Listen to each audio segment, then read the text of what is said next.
Hi welcome to life line. ఈ రోజు life line లో జాయిన్ అవుతున్నారు doctor Mohana Vamsi, chief surgical oncologist from Omega hospital. ఈ రోజు లైఫ్ లైన్ లో మనం డిస్కస్ చేయబోతున్నాం క్యాన్సర్ రాకుండా నివారించడం ఎలా, ఒకవేళ వస్తే దీనికి ఎలాంటి ట్రీట్మెంట్ అవసరం డాక్టర్ గారిని అడిగి తెలుసుకుందాం. నమస్తే డాక్టర్ గారు. నమస్తే అండి. ఎస్ డాక్టర్ గారు, జనరల్ గా క్యాన్సర్ గురించి ఈ మధ్య కాలంలో చాలా ఎక్కువగా వింటున్నాం. మరి దీనికి నివారణ ఏంటి? ఇది ఒక జెనెటికల్ ప్రాబ్లం అనుకోవచ్చా డాక్టర్ గారు? క్యాన్సర్ రావడానికి అనేక రకాలైన కారణాలు ఉన్నాయండి. ఒకటి మీరు అన్నట్టు జెనెటిక్ ఫ్యాక్టర్స్, అంటే జన్యుపరమైన కారణాలు.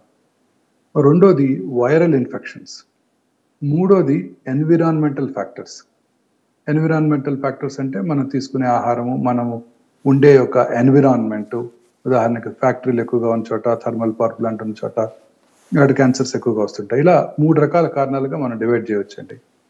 సో ఒక్కొక్కటి కనుక తీసుకున్నట్టయితే జన్యుపరమైన కారణాల వల్ల క్యాన్సర్స్ చాలా కామన్గా వింటున్నాం. మీరు కూడా చాలా వినుంటారు. ఆంజెలినా జోలీ 2011లో వారు BRCA1 BRCA2 అంటే BRCA1 BRCA2 టెస్టింగ్ చేయించుకొని అది పాజిటివ్ ఉన్నదని వారు తెలుసుకొని వారి ఇమీడియట్గా 2 బ్రెస్ట్లు 2 ఓవరీలు కూడా తీయించేసుకున్నారు 2011లో, 13 years బ్యాక్.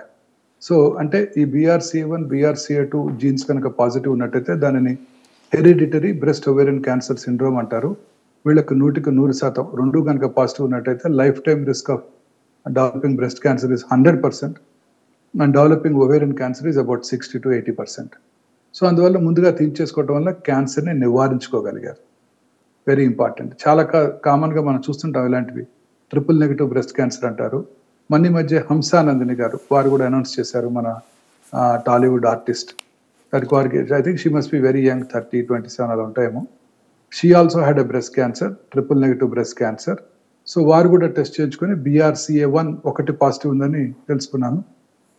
దానికి కావాల్సిన రిస్క్ రిడక్షన్ సర్జరీ అంటారు. అంటే ఈ రిస్క్, క్యాన్సర్ రిస్క్ని రెడ్యూస్ చేయడానికి చేసే సర్జరీనే రిస్క్ రిడక్షన్ సర్జరీ చేయించుకున్నాను కూడా వారు అప్పుడు ఎక్స్లో ప్రకటించడం జరిగింది.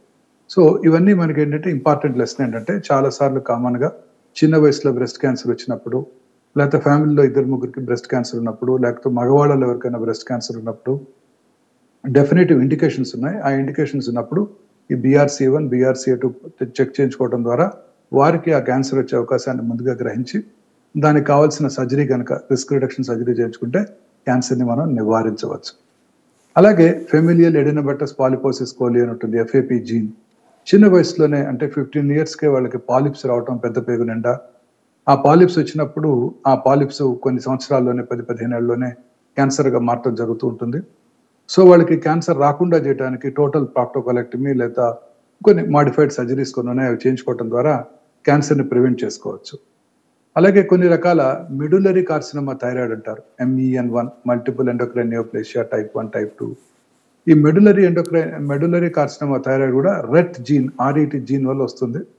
ఇది ఫ్యామిలీస్లో రన్ అయ్యేవాళ్ళు, నాకు కూడా ఈ 30 ఏళ్లలో ఒక 4-5 ఫ్యామిలీస్ చూశాను. అందరికీ, ఫ్యామిలీ మెంబర్స్ అందరికి కూడా మెడులరీ క్యాన్సర్ రావడం జరిగింది. వాళ్ళకి ఆ RET జీన్ చెక్ చేసుకొని చిన్నప్పుడే, పుట్టినప్పుడే, ఇన్ఫాన్సీలోనే అంటే 1 year ముందే ఆ థైరాయిడెక్టమీ చేయడం ద్వారా ఆ క్యాన్సర్ రావడాన్ని మనం నివారించవచ్చు. ఇలా అనేక రకాలుగా ఈ జెనెటిక్ ఫ్యాక్టర్స్ ప్రబలంగా ఉన్నప్పుడు ఆ ఆర్గన్ని తీసివేయడం ద్వారా రిస్క్ రిడక్షన్ సర్జరీ చేయడం ద్వారా క్యాన్సర్ రాకుండా చేయవచ్చు. ఇంకొన్ని రకాల క్యాన్సర్స్ వైరల్ ఇన్ఫెక్షన్ వల్ల వస్తాయి. ఉదాహరణకి మనం రోజు చూసే సర్వైకల్ క్యాన్సర్, గర్భసించి ముఖద్వార క్యాన్సర్. అందరికీ తెలుసు, హ్యూమన్ పాపిలోమాటస్ వైరస్ ఇన్ఫెక్షన్ వల్ల ఈ క్యాన్సర్ వస్తుంది. కాజ్ అండ్ ఎఫెక్ట్ అంటే ఈ వైరల్ ఇన్ఫెక్షన్ వల్లే క్యాన్సర్ వస్తుంది. సో ఈ వైరల్ ఇన్ఫెక్షన్ రాకుండా ముందుగానే వ్యాక్సినేషన్ చేయించుకోవటం ద్వారా చిన్నప్పుడే మన ఆడపిల్లలందరికీ 10-12 ఏళ్ళు వచ్చినప్పుడు వాళ్ళకి సెల్ ఫోన్ లాంటివి గిఫ్ట్ ఇవ్వకుండా ఈ సెల్ ఫోన్ కన్నా తక్కువ ఖరీదున్న ఈ వ్యాక్సిన్ కనుక గిఫ్ట్ చేసినట్టయితే ఈ క్యాన్సర్ రావటాన్ని మనం పూర్తిగా నిరోధించవచ్చు, నివారించవచ్చు. ప్రైమరీ ప్రివెన్షన్ అంటాం. అలాగే సెకండరీ ప్రివెన్షన్ అంటే ఈ సర్వైకల్ క్యాన్సర్కి ప్రొలాంగ్డ్ ప్రీ క్యాన్సరస్ ఫేజ్ ఉంటుంది.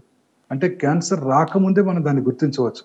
ప్రీ క్యాన్సర్ అంటే చాలా లాంగ్ ఫేజ్ ఉండటం వల్ల మనం రెగ్యులర్గా టెస్ట్ చేయించడం ద్వారా, అంటే సింపుల్ టెస్ట్లు, clinical examination by a lady doctor or a trained nurse and pap smear if necessary colposcopy biopsy చేయడం ద్వారా క్యాన్సర్ రావటాన్ని ముందుగా గుర్తించి, అంటే ప్రీ క్యాన్సరస్ ఫేజ్లో ఉన్నప్పుడే, క్యాన్సర్గా మారకముందే దాన్ని గుర్తించి దానికి వైద్యం చేయడం ద్వారా మనం సెకండరీ ప్రివెన్షన్ అంటాం, ఆ క్యాన్సర్ని నివారించవచ్చు.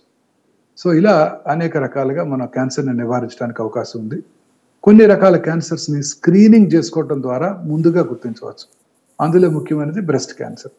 మనందరికీ తెలుసు, ఎవరికిగా వారి యొక్క బ్రెస్ట్ మీద అవగాహన పెంచుకోవటం, self examination or self assessment చేసుకోవటం ద్వారా, రెగ్యులర్గా చేసుకోవటం ద్వారా ఒక అలవాటుగా మారి వారి బ్రెస్ట్ మీద వారికి అవగాహన పెరిగి వారి బ్రెస్ట్లో వచ్చే చిన్న చిన్న మార్పుల్ని డాక్టర్ కన్నా ముందు వారే గుర్తించి డాక్టర్ నోటీస్కి తీసుకెళ్ళడానికి అవకాశం ఉంటుంది.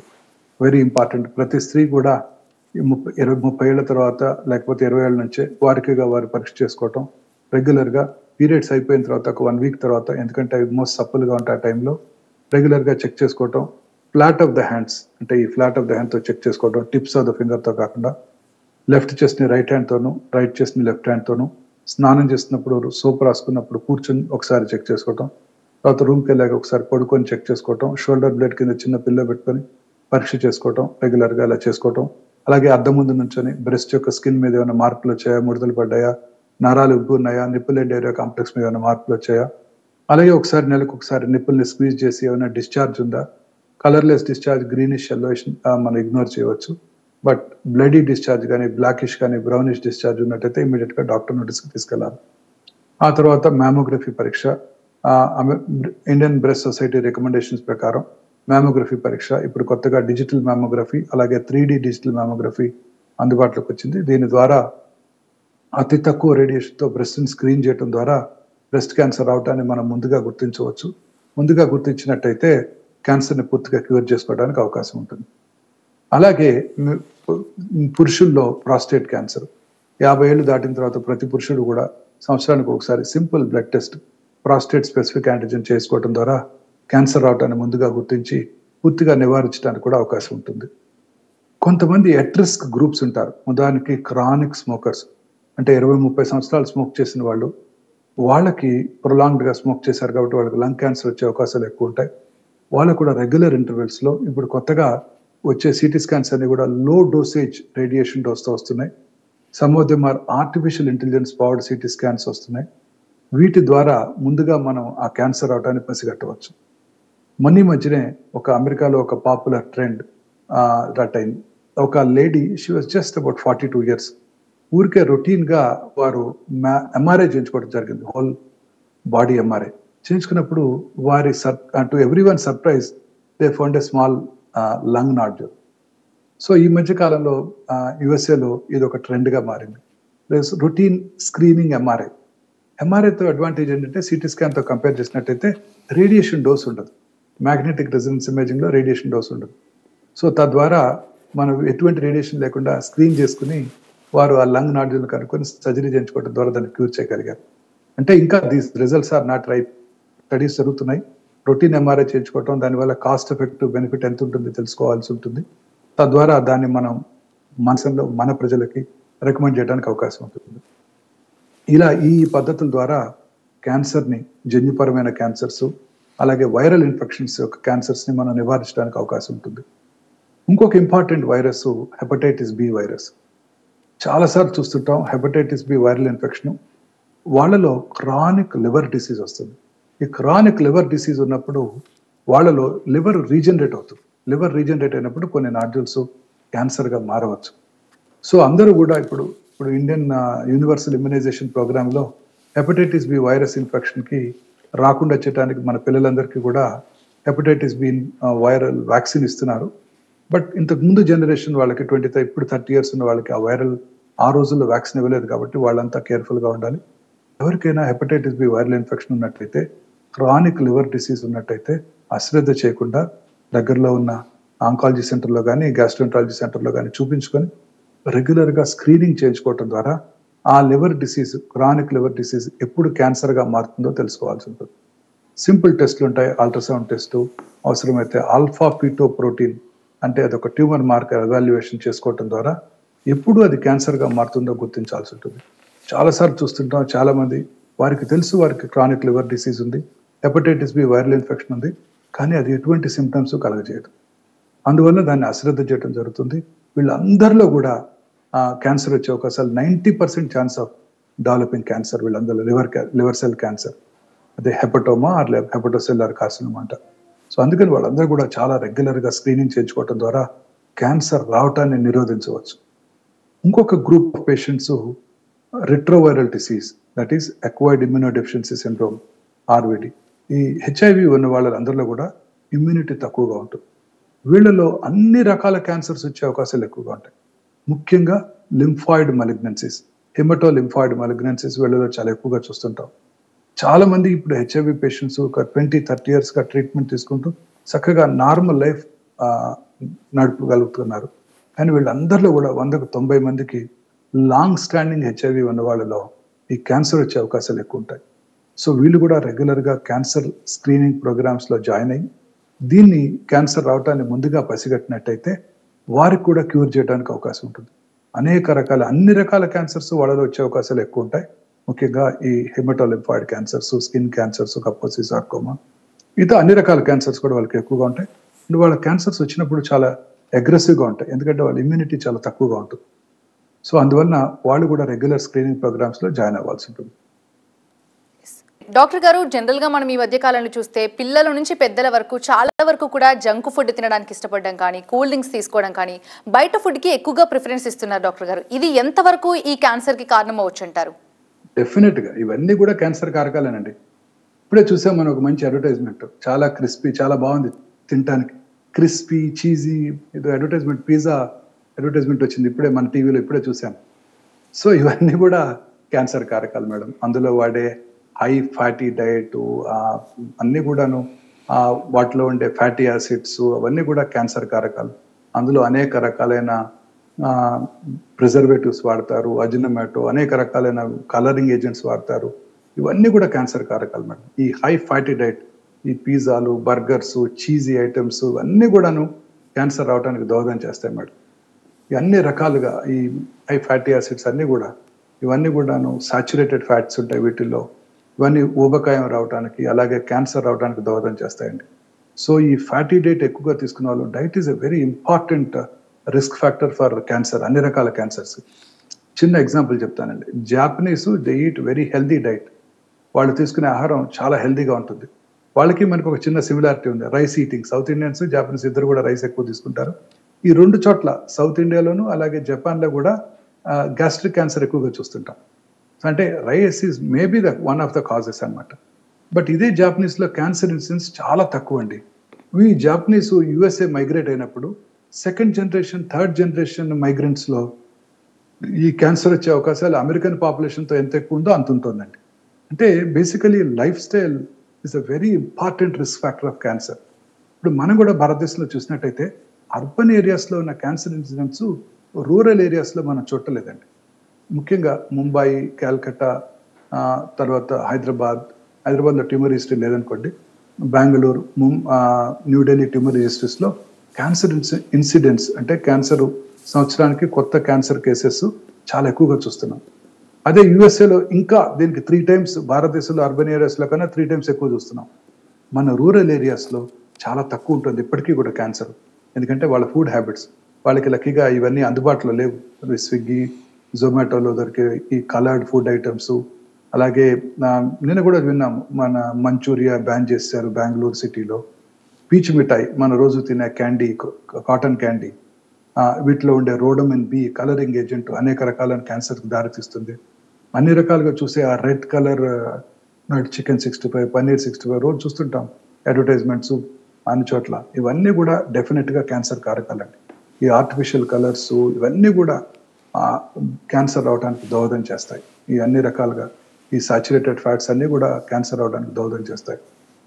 అన్ని రకాల మనం జనరల్గా ప్రజలందరూ కూడా ఈ యాంటీ ఆక్సిడెంట్స్ ఎక్కువగా ఉండే ఫ్రూట్స్ ఎక్కువగా తీసుకుంటూ, కాయగూరలు, ఆకుకూరలు ఎక్కువగా తీసుకుంటూ, రెగ్యులర్గా సీజనల్ ఫ్రూట్స్ ఎక్కువగా తీసుకుంటూ, రెగ్యులర్గా ఎక్సర్సైజ్ చేస్తూ, లీన్ బాడీ మాస్ మెయింటైన్ చేస్తున్నట్టయితే, అంటే ఊబకాయం రాకుండా లీన్ బాడీ మాస్ మెయింటైన్ చేస్తుంటే క్యాన్సర్ నుంచి కూడా దూరంగా ఉండడానికి అవకాశం ఉంటుందండి.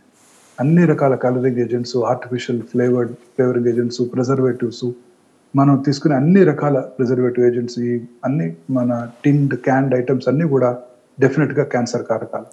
డాక్టర్ గారు మరీ ముఖ్యంగా మాట్లాడుకుంటే ఆల్కహాల్ తీసుకునే వాళ్ళు కానీ టొబాకో చీవ్ చేయడం కానీ లైక్ బబుల్ గమ్ ఎక్కువగా తీసుకోవడం కానీ ఇలా తీసుకున్న వాళ్ళు ఎక్కువగా క్యాన్సర్ గురించి వింటున్నాం చూస్తున్నాం డాక్టర్ గారు. అలాంటి వాళ్ళకు మీరు ఏం చెప్తారు? జనరల్గా యువతలో కూడా ఈ మధ్య కాలంలో చాలా ఎక్కువ అయిపోయింది ఆల్కహాల్ తీసుకోవడం కానీ టొబాకో కానీ రకరకాలుగా వింటుంటాం డాక్టర్ గారు. వాళ్ళకి ఏం చెప్తారు? ఎలాంటి లైఫ్ స్టైల్ మోడిఫికేషన్స్ అవసరం అని చెప్తారు? Very true, very true. ఇప్పుడే ఒక ఐటమ్ చూశాను, లక్షద్వీప్లో 100% నాన్ వెజ్ తీసుకుంటారంట. మన ఆంధ్రప్రదేశ్ తెలంగాణలో 96.7% నాన్ వెజ్ తింటున్నారు. సో ఈ నాన్ వెజిటేరియన్ ఐటమ్స్, ఈ దురలవాట్లు ముఖ్యంగా టొబాకో, ఆల్కహాల్ ఇవన్నీ కూడా క్యాన్సర్ కారకాలండి. టొబాకో స్మోక్ చేసిన 6 సెకండ్స్లో, ఆ టొబాకోలో అంటే సిగరెట్ స్మోక్ చేసిన 6 సెకండ్స్లో అందులో ఉండే 400 to 500 క్యాన్సర్ కారక సబ్స్టెన్సెస్, కార్సినోజెన్స్ 6 సెకండ్స్లో మన బ్లడ్లోకి వెళ్ళిపోయి నోటి ద్వారా మనం సిగరెట్ తాగితే ఊపిరితిత్తుల్లోనే కాకుండా శరీరంలో ఇతర భాగాల్లో యూరినరీ బ్లాడర్, గర్భసంచి, ముఖద్వార క్యాన్సర్లు, అన్ని రకాల క్యాన్సర్స్ రావడానికి కారణం ఉంటుందండి. అలాగే స్మోక్లెస్ టొబాకో, గుట్కా ఇవన్నీ చూ చేసేవాళ్ళు, తంబాకు, కేయిని అనేక రకాలుగా వాడుతుంటారు, నోట్లో చూ చేస్తుంటారు. చాలా మంది చెప్తుంటారు, నేను నోట్లో చూ చేస్తాను, తర్వాత మళ్ళీ దాన్ని స్పిట్ చేసేస్తాను, ఉమ్మేస్తాను, అది నా నోట్లోంచి ఇంజెస్ట్ చేయడం జరగట్లేదు, నాకు క్యాన్సర్ రాదని అనుకుంటూ ఉంటారు. వాళ్ళు నోట్లో చూ చేస్తున్నప్పుడే ఫ్యూ సెకండ్స్లో నోట్లో ఉన్న మ్యూకస్ మెంబ్రేన్ నుంచి ఆ కార్సినోజన్స్ అబ్జార్బ్ చేయబడి నోటిలోనే కాకుండా శరీరంలో ఇతర భాగాల్లో కూడా క్యాన్సర్ వచ్చే అవకాశాలు ఎక్కువగా ఉంటాయి. అలాగే ఆల్కహాల్ తాగే వాళ్ళలో అనేక రకాలైన cancer, liver cell cancer, oesophageal cancer, oral cancers వచ్చే అవకాశాలు ఎక్కువగా ఉంటాయి. అలాగే కోలన్ క్యాన్సర్ ఇన్సిడెంట్స్ కూడా ఆల్కహాల్ తాగే వాళ్ళలో ఎక్కువగా ఉంటుంది. సో ఆల్కహాల్ తాగే వాళ్ళు సిగరెట్ కూడా స్మోక్ చేసినట్టయితే వారి యొక్క రిస్క్ 3 to 4 times ఎక్కువ అవుతుంది. అంటే ఉదాహరణకి ఆల్కహాల్ తాగే వాళ్ళలో 100 మందికి ఒక 10 మందికి క్యాన్సర్ వచ్చినట్టయితే, సిగరెట్ తాగే వాళ్ళలో 100కి ఒక 30 మెంబర్స్ క్యాన్సర్ వచ్చినట్టయితే, రెండు తీసుకునే వాళ్ళలో 30 + 10 కాదు, 40 కాదు, 80 అవుతుంది. సినర్జిస్టిక్ ఎఫెక్ట్ ఉంటుంది అనమాట. సో ఈ టొబాకో, ఆల్కహాల్ తీసుకునే వాళ్ళలో, రెండు తీసుకునే వాళ్ళలో ఇంకా ఎక్కువ ఇన్సిడెంట్స్ ఉంటుంది. సో దురలవాట్లకు దూరంగా ఉండటం చాలా ఇంపార్టెంట్. వీటి వల్ల ఈ క్యాన్సర్ వచ్చే అవకాశాలు చాలా ఎక్కువగా ఉంటాయి. సో మనం తీసుకునే ఆహారము, దురలవాట్లు, మన లైఫ్ స్టైల్ కూడా చాలాసార్లు ఇంతకుముందు కూడా డిస్కస్ చేశాము. మనం మామూలుగా మార్నింగ్ మనం లెగిసి పని చేసుకుంటూ ఉంటాం, ముఖ్యంగా ఎండలో పని చేసుకుంటూ ఉన్నట్టయితే, అలాగే పని చేసుకొని రాత్రిపూట కొంచెం అర్లీగా అంటే 7 o'clock 8 o'clock అలా భోజనం చేసి తొందరగా నిద్రపోయినట్టయితే మార్నింగ్ 1 o'clock 2 o'clock మన బాడీలో మెలటోనిన్ అనే హార్మోన్ ఉత్పత్తి అవుతుంది. ఆ melatonin has a strong anti cancer properties. So ఈ మధ్యకాలంలో మీరు చూస్తుంటే మన హైదరాబాద్లోనే హైటెక్ సిటీలోనూ గచ్చిబౌలిలో చూస్తుంటే all towers, well lit towers, రాత్రంతా లైట్స్ వెలుగుతూ ఉంటాయి. రాత్రంతా చాలా మంది, లక్షల మంది సాఫ్ట్వేర్ ఎంప్లాయీస్ పనిచేస్తూనే ఉంటారు. ఈ వీళ్ళలో ఈ రిథమ్ దెబ్బతింది. అంటే మార్నింగ్ పని చేసుకొని రాత్రిపూట నిద్రపోయినట్టయితే ఈ పొద్దున్నే 1 o'clock 2 o'clock ఈ హార్మోన్ ఉత్పత్తి అవుతుంది. ఈ నైట్ టైం ఈ బీపీఓ ఆఫీస్లో పనిచేసే ఎంప్లాయీస్ అందరిలో కూడా ఈ సర్గేడియన్ రిథమ్ దెబ్బతిని వాళ్ళలో ఈ హార్మోన్ ఉత్పత్తి పూర్తిగా ఆగిపోయి అనేక రకాలైన క్యాన్సర్స్, ముఖ్యంగా స్త్రీలలో breast cancer, colon cancer, lung cancer, ovarian cancer incidents ఎక్కువ అవుతుంది. అలాగే పురుషుల్లో కూడా lung cancer, colon cancer incidents, prostate cancer incidents ఎక్కువ అవుతున్నాయి. సో ఈ రాత్రిపూట లెగ్స్ ఉండటం అనేది ఒక ఇంపార్టెంట్ రిస్క్ ఫ్యాక్టర్. చాలా మంది రాత్రిపూట పని చేయక్కర్లేదు, మనం కూడా లేట్గా ఇంటికి రావటం 8కో 9కో 10 o'clock అలా భోజనం చేసి ఒక 2 గంటలు టీవీ చూసి అంతవన్నీ కూడా ఆర్టిఫిషియల్ లైట్స్. అలాగే పడుకునేటప్పుడు మళ్ళీ ఆ మొబైల్ స్క్రీన్, బ్లూ స్క్రీన్ చూస్తూ పడుకుంటూ 12కో 1 గంటకో పడుకొని పొద్దున్న 7కో 8కో లేసినట్టయితే వీళ్ళలో కూడా ఈ మెలటోనిన్ హార్మోన్ ఉత్పత్తి ఆగిపోతుంది. రాత్రిపూట అసలు లైట్ లేకుండా పడుకోవాలి, ఎంత తొందరగా పడుకుంటే అంత మంచిది. పడుకోవటం వలన, ఆ లైట్ లేకుండా పడుకోవటం వలన ఆ మెలటోనిన్ హార్మోన్ ఉత్పత్తి అవుతుంది. బ్రైట్లీ వెల్ లిట్ వైట్ లైట్లో కనుక్కున్నట్టయితే మెలటోనిన్ హార్మోన్ ఉత్పత్తి పూర్తిగా తగ్గిపోతుంది. సో వీళ్ళలో కూడా ఈ క్యాన్సర్ వచ్చే అవకాశాలు చాలా ఎక్కువగా ఉంటాయి. డాక్టర్ గారు, ఎస్, మీరు చెప్తున్నట్టుగా చాలా మందిని మనం గమనిస్తుంటాం డాక్టర్ గారు, లైక్ నైట్ షిఫ్ట్స్ చేసే వాళ్ళలో కానీ, మీరు అన్నట్టుగా సాఫ్ట్వేర్ ఎంప్లాయీస్ నైట్ షిఫ్ట్స్ లో ఉండి స్లీప్ లేకుండా కానీ ఇలా చేసే వాళ్ళలో దాదాపు ఎంత కాలం పాటు ఇలా చేస్తే క్యాన్సర్ లక్షణాలు కనిపించవచ్చు అంటారు డాక్టర్ గారు? That depends. It is not ఇలా 4 సంవత్సరాలు పనిచేస్తే క్యాన్సర్ వచ్చేస్తే అనుకోకూడదు. క్యాన్సర్ అవడానికి 2 కారణాలు ఉన్నాయి. ఎన్విరాన్మెంటల్ ఫ్యాక్టర్స్తో పాటు జన్యుపరమైన కొంత కారణాలు. జన్యుపరమైన కారణాలు ప్రబలంగా ఉన్నట్టయితే 12 ఏళ్ళ ఆడపిల్లకి స్మోక్ చేయకుండానే క్యాన్సర్ రావచ్చు. జన్యుపరమైన కారణాలు అసలు ఏమీ లేకపోయినట్టయితే 80 సంవత్సరాలు స్మోక్ చేసినా క్యాన్సర్ రాకపోవచ్చు. So you can't definitely say ఇది 5 సంవత్సరాలు ఇలా పనిచేస్తే క్యాన్సర్ వస్తుంది, 4 ఏళ్ళు పనిచేస్తే క్యాన్సర్ వస్తుంది. బట్ డెఫినెట్గా వీళ్ళందరికీ కూడా రిస్క్ ఎక్కువ. క్యాన్సర్ ఇన్సిడెన్స్ ర్యాపిడ్గా పెరిగిపోవడానికి కారణం ఇదే. ఇప్పుడు భారతదేశంలో more than 15.5 lakh new cancer cases భారతదేశంలో 2022లో క్యాన్సర్ కేసెస్ కనుగొనబడ్డాయని ICMR వాళ్ళు వాళ్ళ అంచనా ఇచ్చారు. అదే ఇంకా పెరిగిపోతుంది ర్యాపిడ్గా. భారతదేశం పాపులేషన్ చైనా పాపులేషన్ కన్నా ఎక్కువ ఉంది. చైనాలో 36 లక్షల న్యూ క్యాన్సర్ కేసెస్ కనుక్కున్నారు. మనలో తక్కువ ఎందుకు ఉంటుంది? మనలో ఇంకా cancer is not a notifiable disease. కాబట్టి క్యాన్సర్ ఇన్సిడెన్స్ తక్కువగా కనబడుతుంది. బట్ డాక్టర్స్ సైంటిస్టులు బిలీవ్ చేసేది ఏంటంటే భారతదేశంలో కూడా వాళ్ళు ICMR చెప్పేదానికి double the number of cancer cases మన భారతదేశంలో చూస్తున్నాం. ఇదే కాకుండా ఈ మానసిక ఆందోళన కూడా అనేక రకాలైన జబ్బులకు దారితీస్తుంది. మన పూర్వీకులు చెప్పేవాళ్ళు సంతోషం సగం బలం అని. సో హ్యాపీగా ఉండాలి. హ్యాపీగా ఉన్నట్టయితే మన ఇమ్యూనిటీ పెరుగుతుంది. మన own immunity can prevent cancer in any individual. అసలు క్యాన్సర్ రాకుండా చేసుకోవచ్చు. కరోనా కూడా క్యాన్సర్ రాకుండా, కరోనా రాకుండా, మైకార్డియల్ ఇన్ఫెక్షన్ రాకుండా, అంటే కరోనరీ ఆర్టరీ డిసీజ్ రాకుండా ఉండాలంటే మనం ముందు ప్రశాంతంగా సంతోషంగా ఉండాలి. ప్రశాంతంగా సంతోషంగా ఉంటే ఏ రకమైన జబ్బులు రావు. ఈ మానసిక ఆందోళనలు మన డైలీ ఉండే లైఫ్ స్టైల్లో ఉండే మానసిక ఆందోళనలు, ఈ అర్బన్ ఏరియాస్లో ఉండే ఈ డైలీ దినచర్య, రోజంతా పరిగెట్టడం, అనేక రకాలైన ఆఫీస్లో ఒత్తిళ్లకు లోనవటం, అలాగే అనేక రకాలైన ఒత్తిళ్లకు లోనవటం కూడా క్యాన్సర్ రావడానికి దారితీస్తుంది. సో మనం ఎప్పుడు కూడా ప్రశాంతంగా హ్యాపీగా ఉంటూ మంచి హెల్దీ ఫుడ్ అంటే lots of seasonal fruits, heavy fruits, dragon fruits తినకర్లా. మనం రోజు దొరికే నేరేడుకాయలు, రేగికాయలు, ఆరెంజెస్, అరటిపళ్ళు, అన్ని రకాల ఫ్రూట్స్ తీసుకుంటూ, ఆకుకూరలు, వెజిటబుల్స్ ఎక్కువగా తీసుకుంటూ, సాచురేటెడ్ ఫ్యాట్స్ అవన్నీ తక్కువగా తీసుకుంటూ, రెడ్ మీట్ పూర్తిగా తక్కువగా తీసుకుంటూ, దురలవాట్లకు దూరంగా ఉంటూ, రెగ్యులర్గా ఎక్సర్సైజ్ చేస్తూ, లీన్ బాడీ మాస్ మెయింటైన్ చేస్తే మనం క్యాన్సర్ నుంచి కూడా దూరంగా ఉండొచ్చు. Yes sir, thank you doctor garu. Yes, ఇది వాళ్ళ లైఫ్ లైన్. చూస్తూనే ఉండండి TV9.